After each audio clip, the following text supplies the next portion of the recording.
How did you know that was in Mum's room? Were you helping her pick out her outfits? I was. Back in junior school, I would do it every morning. Yeah, and you were like, you have much nicer underwear than my mum. Okay. Oh, 1, 2, 3.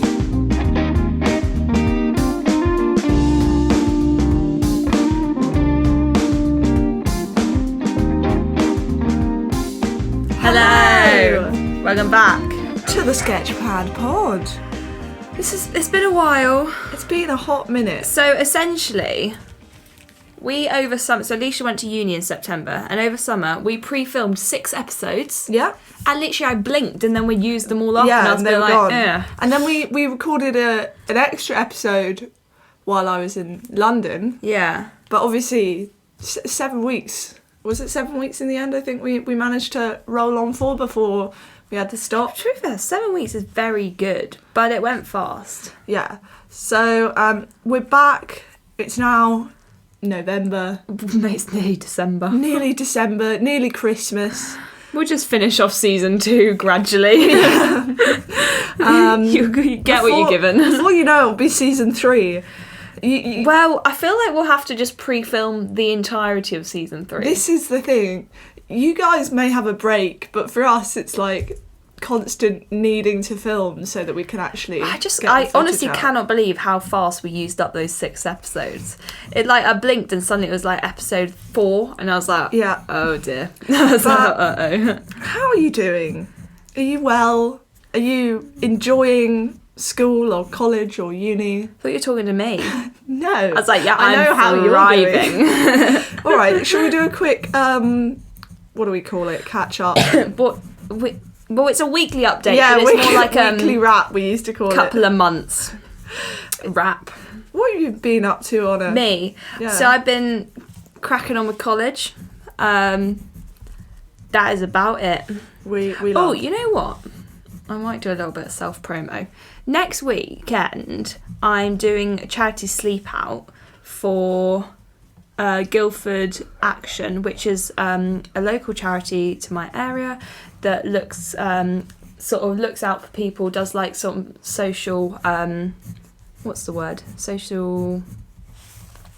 Anyway, helps people in the community. Sorry, couldn't help with that one. Yeah, you really weren't making an effort. It's basically to support... it supports local people who are sort of on the edge, a bit marginalised, homeless people, that kind of thing. So yeah, I'm doing this charity sleep out. So I might put my GoFundMe page in the description of this week, and it would be very appreciated if you fund me. Anyway, other than that, not a whole lot. What have I been doing? I finished my EPQ, which I'm very proud of. Yes, we stand. I never attempted an EPQ. I was like, no, too stressed as it is. Yeah. But good on you. I really enjoyed it. I did it on... My title was To What Extent Are the Issues Faced in South Africa Today a Result of Colonialism?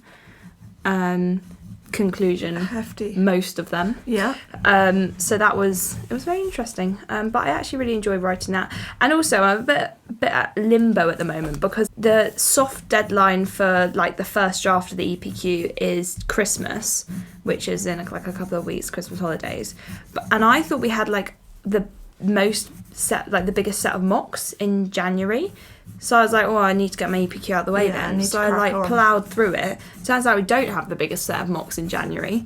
So I don't need to start revision yet. And I finished my EPQ, so I'm like... Just take a rest. Yeah. You were saying you were going to do some reading. Some enjoyable reading, not like I always research. do some enjoyable reading. But I'm reading The Night Circus. Which, if you've watched our book episode or episodes, I think we've done 2 now. 2 on reading? Well, one was on Is Reading Dying, and in another one I think we mentioned some of our favourite books. But The Night Circus is one of my favourite books. And also, shout out to listener Holly. It turns out it's her favourite book as well. So clearly also, can I just although it sounds like listener Holly, we have many fans. Holly is also like our best friend. That's kind of another thing to mention. I was just trying to make it sound like edgier than it was. Sorry, I completely ruined that. It's fine. Should we just mention what we're drawing? Yeah, first? that would be good. So basically, I have a lovely piece of art by, I've got absolutely no idea who. It's, you don't know who that's by? Well, it's Van Gogh. Okay, let me rephrase that. I have a lovely piece of art by Van Gogh. How could you not know who that is? Yeah, exactly. And it's on our fridge, and it's in your mum's room, like tucked into her little like mirror. Yeah. And this is my purse. It's quite old, to be honest. It was mum's before mine, and it had like a pleather coat, and it was all like chipping off. So I like sat for like a couple of hours over the past week, and with a pair of like nail scissors and like and a scalpel and scraped off all the pleather, and I'm painting it now because look, I really like the purse. There's nothing wrong with it other than it looks a bit grim, so I'll just paint it. It won't look grim and it'll still be perfect. And you know, on this podcast we like to reuse and recycle. Reduce, reuse, recycle. I'm so glad you did that. Thank you. Yeah. There's more where that came from. Love it. So I'm painting it brown as a base coat to like fill in all the like gaps in the fabric. Yeah. And also I had to sew the corners because the corners were coming ripped. So sad times. Yeah. So I am doing a drawing of a little collage I did in a past episode, actually. So I'll just lift up the collage for those watching the video. And at the moment you can't see, I've just drawn an outline, so I know what I've been doing is probably being pretty boring up until now. But I'm now going to start using some colour pencils. And this is something that I did at A-level. We were just made to make monoprints, then cut them and collage them, and then draw the collage. So it's just a kind of a process-based kind of observational skill. I guess it's just meant to be a nice thing to practice, keep you busy. Fantastic. Also, So, yeah. I was just going to mention the painting by Van Gogh himself. Yes. Is it's got like a turquoise background and it's like cherry blossom on top. Just thought I'd mention that for We love audio listeners. Right. Blimey, how long? Oh dear me, we've been talking for 10 minutes. Apologies. What are we talking about today, Honor? Today, we're talking about what artists actually do in a day. Yeah. Because there's much debate. Do you just faff around and drink tea? I mean, we Yes. do a little bit of that. We quite honestly do. But we thought it would be a good time to talk about this, considering I am currently studying to hopefully become Can we just an artist. appreciate that our content for the next however many series is all based on the fact that Lucia's now at uni for art. I'm at uni, guys. Had you not noticed? Yeah. So that's the plan. We're going to talk about... What do you mean that's the plan? That is what's happening. We're not changing now. We're 10 minutes into the episode. I'm sorry. I'm just trying to find, to be honest, my I notes. nearly left my notes at home. I was procrastinating, as always. Got my notes on my phone. But so we've split it into two parts. I'm going to talk for a while. Honor's going to talk for a while. You know, the gist by now, people. But... Some might call it a conversation. Some might call it a conversation. But basically, I wanted to break down some of the stereotypes that people think when they think, what do artists do all day? And then I wanted to talk about the actual process of how an artist becomes an artist, or like how you get to that point in your career. And there's a few BBC series. Is it series? It's a series, yeah. Lovely. On what artists do all day. So I've just picked a couple of artists and watched their episodes, and I'm going to talk about what they were doing. Love that. So I'll start off with some stereotypes, and feel free to chime in. So you say stereotypes? Yeah. How do you say it? Stereotypes. Stereotypes. I don't know how I'm saying it differently. That's fine. It's like when Benedict Cumberbatch says penguin. He says penguin or something. Penguin. Just watch Graham Norton Benedict Cumberbatch penguin. Put it in YouTube. Yes, that's a good use of your time. Yes, it really is. No, so stereotypes. You're going to be self-conscious every time you say it now. I do apologise. So the first stereotype I have is the lazy artist. The idea that an artist doesn't really do much. Like you said, they probably sit around drinking tea and maybe going on YouTube, and then like at the end of the day whacking up a quick painting or like doing a scribble on a piece of paper and being like, yeah, I'm an artist. How much of this is true? Yeah, a lot of the time you can find yourself sitting around, but that doesn't necessarily mean that you're not doing work, because what I'm gonna get to in a minute is a lot of what goes into a piece of art is the thought process. So there's a lot of thinking involved, which can just be seen as sitting and not doing much. Also, when you're studying art, at least, it is important to talk to your peers, share ideas, get feedback, that sort of thing. I can't speak for other artists, but at my art foundation, yeah, we definitely did sit and drink tea a fair bit. Mate, you're supposed to be defending artists. No, but we'd get in the morning. We weren't really morning people, so we'd like have a cup of tea, chat about what we were thinking of doing for the day, and then suddenly it's time to go home. Then we'd actually get on with some work. The next one I have is the aesthetic hipster artist. Oh. This is the artist that's probably a digital artist. They like to like go to a cafe to have some like organic coffee, and it's all about like the way they look, you know. I mean, it has to be said, if any of you have heard of Central St Martin's, you've probably heard of Central St Martin's fashion. It's a big thing, not just in the actual fashion degree, but there's a whole Instagram page called That's So CSM. Really? Yeah, where somebody photographs ridiculous outfits that people wear to the uni. Yes, a lot of times people will use the way they look or their like persona as an extension of their art. But I don't think that's a bad thing. They're basically putting on a show or a persona, a mask, the mask of the artist. And there's very famous artists that do it. One of my faves, Grayson Perry. He has an alter ego called Claire.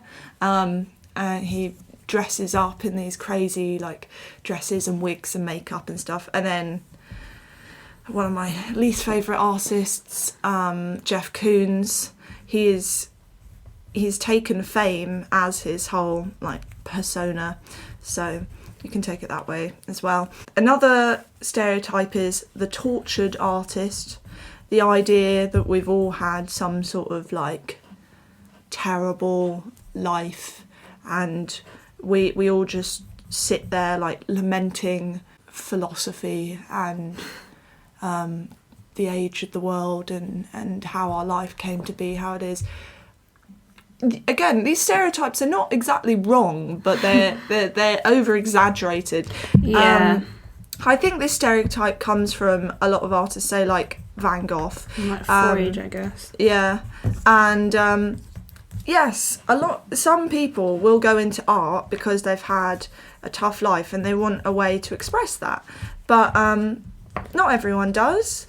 For some people it's purely... I guess the same amount of... Sorry, I got a paintbrush in my mouth. I do apologise. I guess the same amount of people go into, say, accounting to sort of have the stability. Do you know what I mean?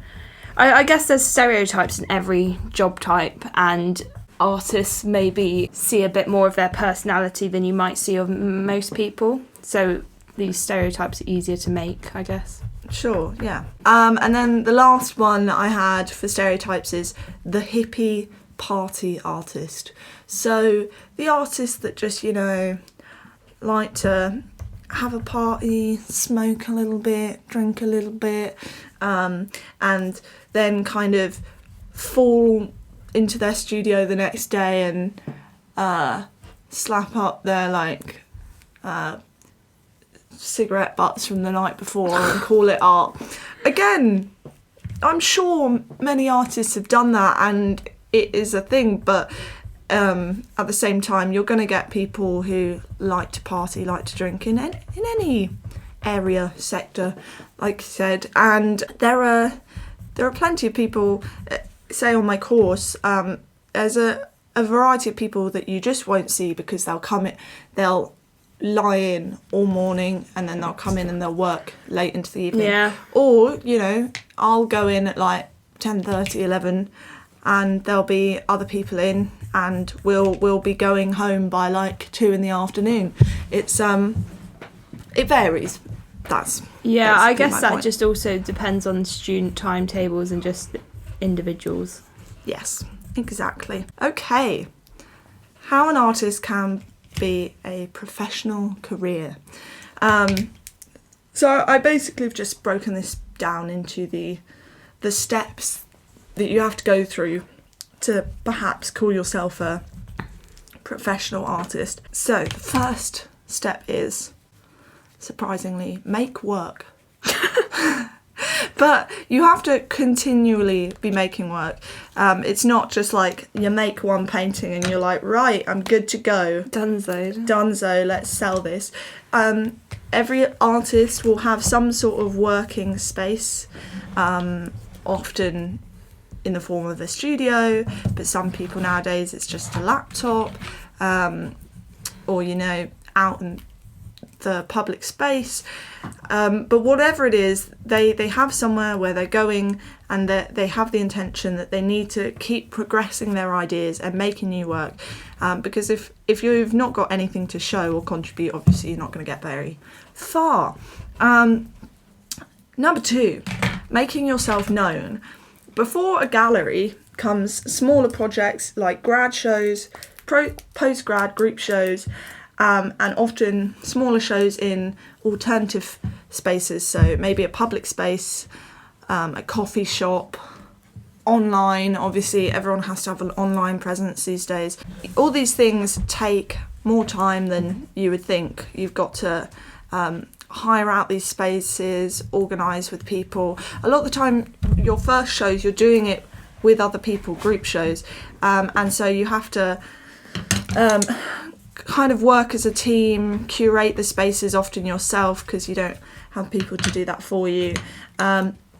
So when you're a smaller artist or just trying to get your footing, there's a lot more that you have to do, whereas as you'll see, once you get further on in the career, you can kind of delegate somewhere. Delegate, yeah, exactly. Number 3, getting your work to a presentable / sellable standard. So it's all well and good if you're just doing for like small spaces. You might not worry too much about the way the work is shown or presented or like how you frame it. But if you're going to sell it in a gallery, you're going to have to be using good materials. You're going to have a studio space that's, you know, reasonable enough so that you can make whatever scale work you want to. And then artists often have to learn how to make their own canvases or frames to a good enough quality. Because a big canvas is so expensive to just buy. Yeah, so you've got to cut the cost, but also still make it presentable if your aim is to get it into a gallery. Number 4, get an agent to negotiate or converse with galleries and buyers. So you don't normally just like rock up to a gallery with a couple of canvases under your arm and go, hey, buy my work. I don't know, I've never tried, but most of the time you get an agent who has a bit of a standing in the art world, and they will back you and then they will help you get into galleries. But obviously you need to be showing them something that's worth their time for them to sign on to you as a brand.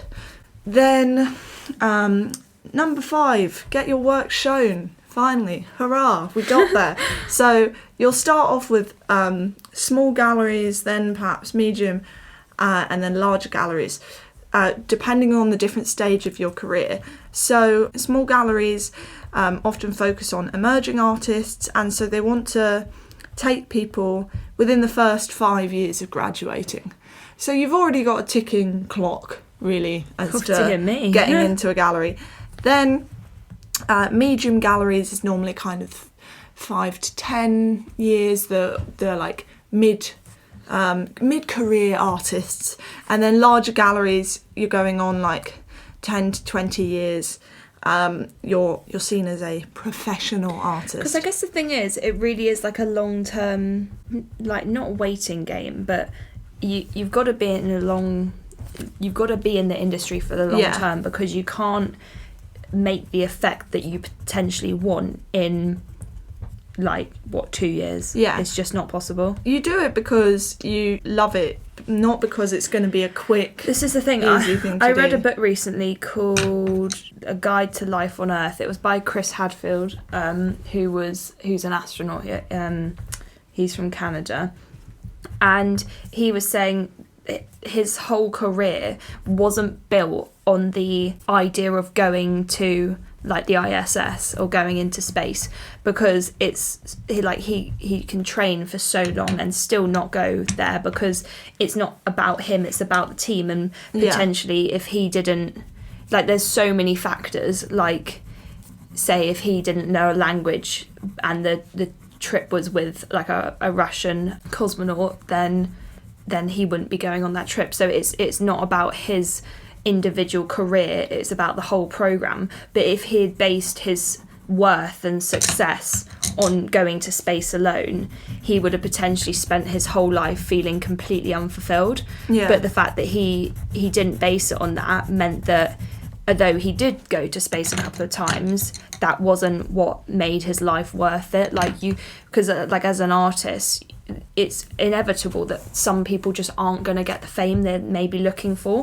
But if you're not looking for fame, if you're just looking for the personal fulfillment of doing art, then it means you don't base your worth on other people's perception of your work and that kind of thing. Exactly. Number 6, build a network. Galleries, gallery openings, art peers, art collectives. This kind of goes alongside with the other stuff that you would have done to get up to this point. But a lot of the time there is an element of it which is luck. But there is an element of it where it's how much work you put in and who you know. There's so many like stages you have to go through, and like I said, you often do need like an agent to get you through the door to an actual gallery space. So if you meet these people earlier on, of course your career's going to go faster. So network everybody, we love that. And then the final one is self-publicity and giving yourself an online presence. This is now bigger than ever with digital media and social media. Artists now have to be very much like, fashion designers. You have to be a brand, like a personal brand. And obviously you think of all the famous household name artists, you remember the name, and therefore you associate the work and the name together. And so then when you go into a gallery, you're like, oh, I know this person. And especially with, say, these artists that are a bit more eccentric, that helps you remember their name. So it all ties back. It's like a defining feature, isn't it? Like something that's different about them that makes them memorable. Exactly. Whether that's the way you dress, the way you act, whether it's the type of work you make, how much you're seen in the media, or maybe it's nowadays it's like the work that you're showing on Instagram or the interviews that you're doing with different people. So just to sum up my general points is that what do artists do? Well, it depends on where they're at in their career, but day to day they will probably be making or thinking about what they're going to make, and thinking can take a lot of time for some artists and not for others. It depends on their process. Some artists need notes and sketchbooks and I guess it depends on what type of art you're doing. Exactly. Because if you're if you're like a landscape artist and your whole thing is your brand is your individual style, then maybe it's going to be, I mean, maybe not, but it might be that you're just going somewhere, painting a landscape, and that potentially takes less thinking and like concept, it's not less concept driven than say if you're someone who's really trying to like change thoughts and making more political art, exactly. Or socially aware art, anything like that, making installation work or video work, or you're doing documentary style work. There's so much stuff that you could be doing. And also, the more well-known an artist is, like I said, the more infrastructure they have. So it is a brand, there's one name, but often there's then art assistants who are helping with the actual painting or making of the work, smaller bits that are less like important to the overall thing of the work. That might be like prepping canvases or something like that. Exactly. You have office workers or PR people, so dealing with, online stuff, emails, admin, all of that. You have your art dealer and agents, and then you have the people working in galleries, curators, and the relationship you have with specific galleries. So basically, that money that you've got from being a well-known artist then goes back in to finance all these things, and then makes it easier for you. But first of all, you have to like crack the egg and get in there. Yeah. But yeah, so that is my take. Do we want a quick break and then I will start talking about some well-known artists and what they get up to? Yeah, sounds good.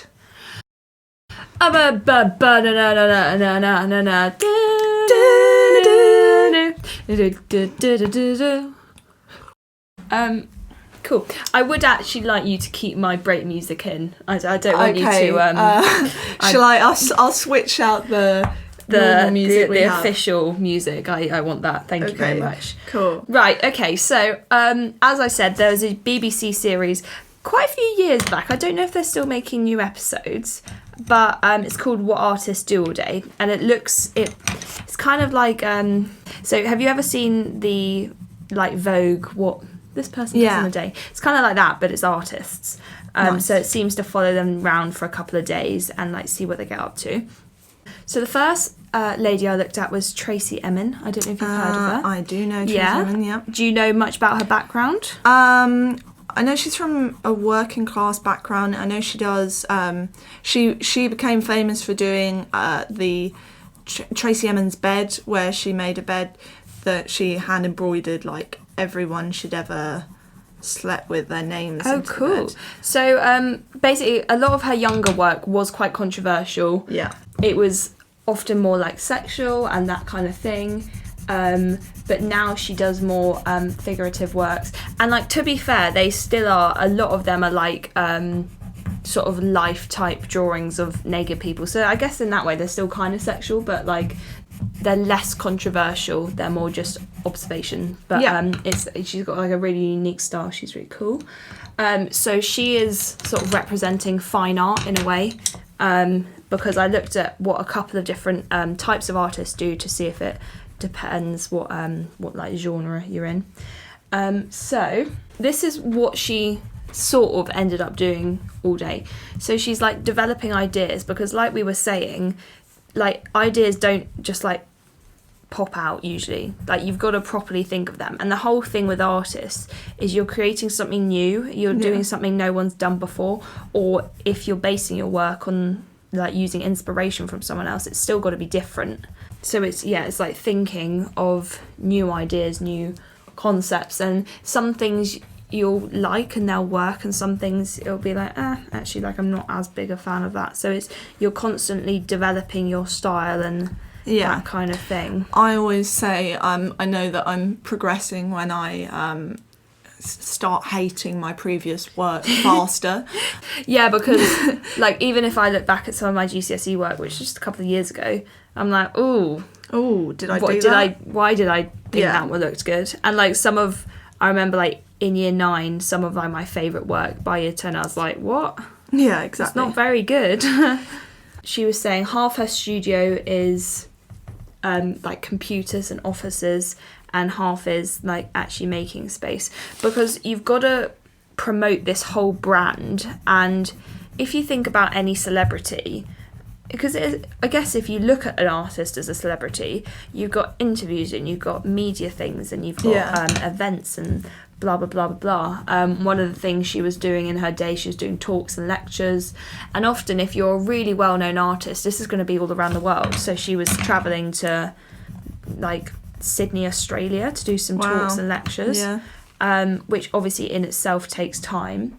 So a massive amount of what she seemed to do was preparing for shows and things, because you walk into a studio, not a studio, like a gallery, and you see like maybe 3 big pieces of art on the wall, and you're like, wow, that's kind of interesting, and maybe like a few smaller ones and a sculpture, and you're like, right, they've just taken the art and dumped it in a room. But like, that's not how it works at all. Yeah. Because she had this big project in, maybe it was Vienna, and so on one side of the room there are a couple of pieces hung up, and on the other side there's some guys were hanging up a painting, and they were sort of discussing it, and she was saying, that's not, like, I don't think that's working, like, can we move it down 10 centimetres? And like, even like the attention to detail, like even 10 centimetres for her vision, in her mind, that was going to make the whole difference. Because you think like, oh, it's just hanging paintings on a wall, but they were like, oh well, it needs to be level all the way round, and although the middle's level, it still doesn't quite work for the whole image when you look round. So I found that really interesting to see how much time and effort goes into sort of curating the perfect thing, like the way they see it in their head. Especially because, you know, you've spent so much time with that painting or work in your studio that you've formed a emotional attachment probably to it. So like I remember when you did it was like a final art piece in year 10 or year 11. They had like a little exhibition at your school. What did they do? My gosh, yeah, this was my GCSE final piece. They put it sideways, and I came in and I was like, you put it the wrong way up, and they were like, oh, it doesn't really matter, does it? And I was like, it does, because like... Yeah, because for anyone else, the piece technically worked. Like, it wasn't like it was upside down and it was a human figure, and it was like, well, that's obviously wrong. Like, to anyone else, it didn't look clearly wrong. But for you, especially because if you think about it, the artist has spent, like, hours and hours painting, potentially, or creating this piece. So then, it's like, you know when you have a haircut and everyone else is like, it looks fine, but you kind of are like, you recognise yourself in the old way. So you're like, oh, it just doesn't suit me. Like, it's kind of like that in a way, because you've seen this piece so many times to then see it. I mean, I just avoid going to the hairdressers. I cut my own hair, yeah. She had meetings with accountants. She was visiting exhibitions of others to prepare for her own. She was doing she was preparing canvases and projects.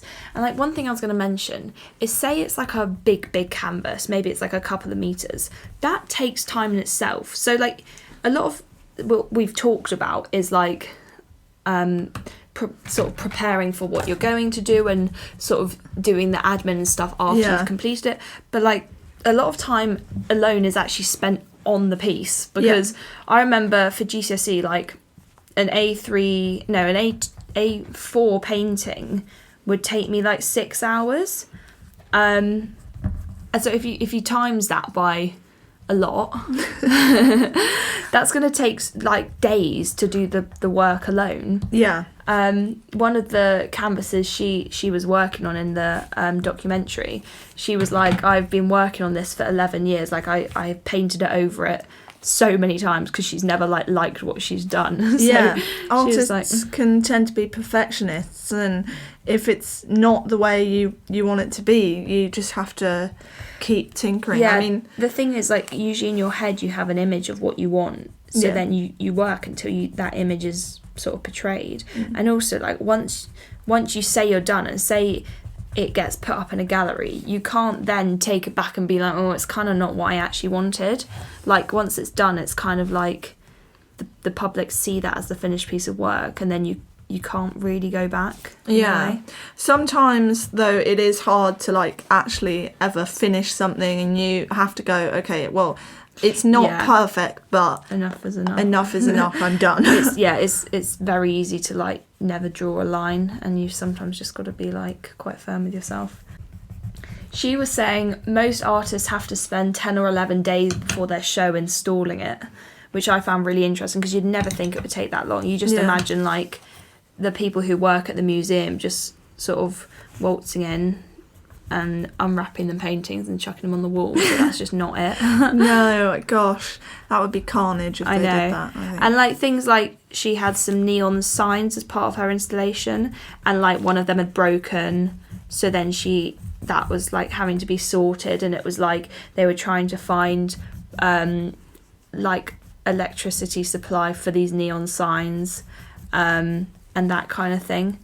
And also there's the sort of the health and safety risks that go with using like electronics, so those neon signs, and making sure all the wiring is away, and even like if you hang stuff high up, they have to think about like, is it fixed onto the wall properly so that it won't fall, all of that. There's so much like admin that goes into actually making and that's why show. There's usually so many, like for a successful artist, like, or a well-known artist, there's like a big team behind them themselves.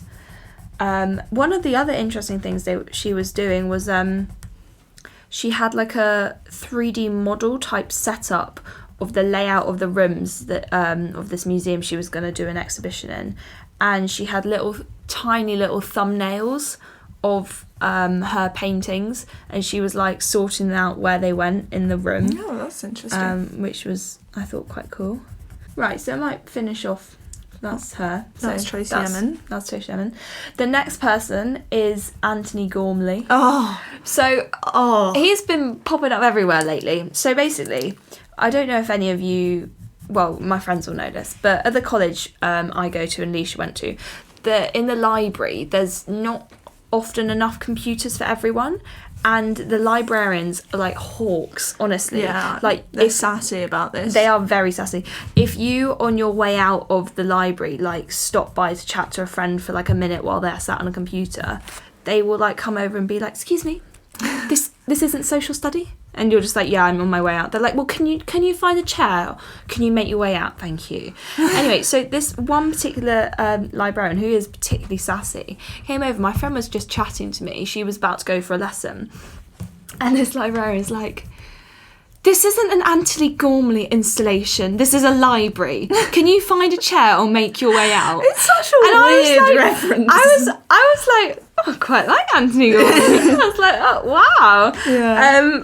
That I was just taken aback because I was like, I love that librarian. I know. Yeah. How long do you think she'd been thinking of that line for? Like, she'd been sat over there for 20 minutes. Yeah. Like, I mean, for anyone who doesn't know, Anthony Gormley is a sculptor. He's a British artist, and he started off by making just casts of his own body with just his wife to help him, and now he has a whole massive team, and his wife's probably thankful for that one. Yeah, probably. But actually, funnily enough, after this event at college, Honor came up to see me in London, and I was like, yeah, so I was thinking we could go to see this Anthony Gormley exhibition at the White Cube, and she was like, Anthony Gormley is just getting around. Yeah, he's getting mentions everywhere. Yeah. Right, so his I didn't repeat all the admin-y type things that he had to do as well, because I thought that would be boring for you all. So these are everyone does as well. These are like things that he was doing for being like a sculpture artist. So first he had like a sort of digital team who were creating the... Sorry, I'm just looking. Should we do a quick art update? Yeah, sure. You go for it. I'm just looking. These sides are quite slightly different because I mixed more blue into one of them. I'm going to crack out a bit more blue and then blend it. Yeah.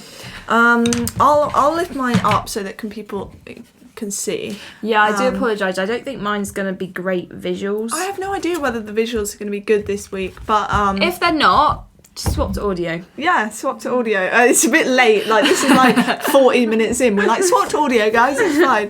But for audio listeners, basically, I'm still just practicing copying the like colours and the shapes from the collage I've done, because there's a lot of patterns, but then obviously there's different sections of paper and colours overlapping one another, and also because I used monoprint, some of them get slightly smudged, and so you have to think about how you're gonna draw those smudges in pencil, all of that fun stuff. But I don't know. I think it's going all right. I think it's getting there. Yeah, there you go. So, sorry, I did stop mid-sentence. That's probably very irritating. It'll just be irritating for me editing later. Do apologise. We love her. I can't remember the sentence. So, he had like a whole team doing digital type work. So he was standing in a room and they were kind of doing not like a 3D imaging type thing of his body, because he still primarily works off his own body. It's not like a sculpture of him. It's just, I guess his shape is convenient to work from. Yeah. Because it's available. Exactly. Yeah, so he had this like digital team, and then he takes a human form and makes it out of blocks, like 3D squares and rectangles and shapes.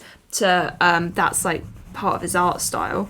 So then he had like some people then create like taking the 3D imaging of his body and putting it into the blocks, which he was then gonna work from.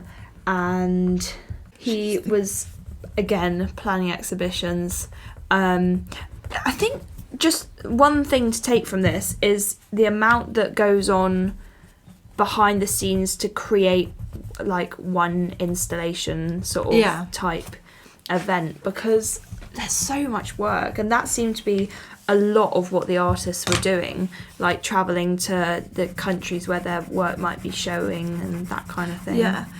I've got a question for you. Yes. Considering you've recently seen an Anthony Gormley exhibition where he had a lot of these kind of block sculptures, was it interesting for you to actually watch the It was so interesting because the stuff we saw in the installation was what he was working on 4 years ago in the documentary. Yeah. Which is so interesting. So, it was amazing because, like, in his studio I see these big sculptures. I'm like, I saw that on Tuesday. It's really cool. I guess it gave you a better understanding of like the concepts behind the work. Definitely, yeah. And the fact that it was 4 years ago. Yeah, I know. Seeing it today. You know, sometimes works, especially with like, he works in like iron and steel, like heavy metals, and it can take a long time to go from the digital to actually making it and processing and all of that. So, and then transporting a lot of his things are like freestanding, so then you've got to take into account gravity and all that. Yeah. You know what? That's all I've got. That's all you've got? Wow. Well, you're like, that's all you've got? No. Oh, we've come to an end then, I guess. This has been fun for me, and I definitely will finish this drawing off at some point and get it on the Instagram, because we've kind of been getting a bit lacking. We're thinking about maybe switching up some of the podcast and video style things that we're doing, maybe adding in a few extra like just audio or just video episodes. So if you'd be interested in that, let us know on Instagram or in the comments below. But yeah, thank you very much for watching. Yeah, thank you for watching or listening. I'm just still painting my purse green and blue. It's okay. We stand. We love that. And we're about to film another episode, so we'll see you very shortly. See you very soon. Bye. In it. We did it. Cut. Cut. Thank you very much.